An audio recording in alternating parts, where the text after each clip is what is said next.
Australia is home to some of the most beautiful wild and marine life in the world, and many of us are lucky enough to live in pretty close proximity to some of those creatures. The problem is that while it can be fun to get up close and interact with them, sometimes it can be dangerous for the animals themselves. I went to the Port River in South Australia to see how the local dolphin population is being affected by humans. It was a very early start on a freezing morning. But this is the normal drill for dolphin expert Mike Bossley and his research assistants. The more time they spend on the water, the more chance they have of spotting dolphins. Fantastic. Okay, and if everybody can come over this side of the boat. To start, seeing anything was almost impossible though. I think it's going to be just too... Mike says the fog across the water is caused because the water temperature is a lot higher than the air temperature. In some parts, the water was almost 30 degrees. It's mostly, I think, caused, or the really thick parts caused by the hot water coming down from the power station, making the water really warm compared to the air temperature. As visibility improved though, the sights weren't that good. This is where they live, just a few k's from the Adelaide CBD. The Port River isn't exactly a dolphin's paradise. The area is very industrial with lots of building and lots of factories. But for some reason, there's a pod of around 30 dolphins who call this area their home and have lived here for many years. The main reason they're here, I think, is three things. One is it's very protected from storms. Two is there are lots of fish here. And three is there don't seem to be any sharks in here. I think it's a bit shallow for sharks.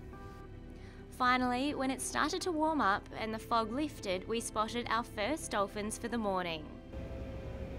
Dolphin! Just straight across there, about 3/4 of the way over.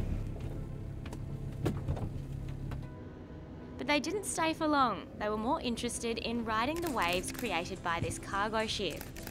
While it might look dangerous, it's actually a lot safer for the dolphins to ride alongside a big vessel than a small, fast one. Particularly speedboats and jet skis can be hurtling around and not see the dolphins and can potentially hit them, possibly even kill them. But speedboats aren't the only dangers these dolphins face. When we came across this group, Mike pointed out that the baby with them isn't very healthy. He says it should be more active and playful. Here's the baby. Already this year, 2 baby dolphins have died, and the researchers can't pinpoint exactly why, because there are so many possible causes. Pollution, that's speeding boats, that's harassment by people who want to get too close to the dolphins all the time, people who might want to deliberately kill them, getting tangled up in fishing line and so forth. There's lots of issues. One of the biggest problems is the pollution.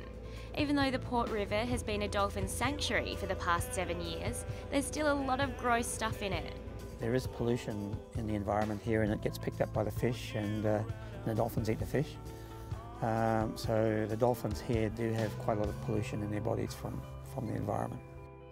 Mike says it's a difficult issue to tackle because it's very expensive for factories to become environmentally friendly. And even though the government does charge them when they pollute, they still make more money from their products than they have to fork out for the damage they do.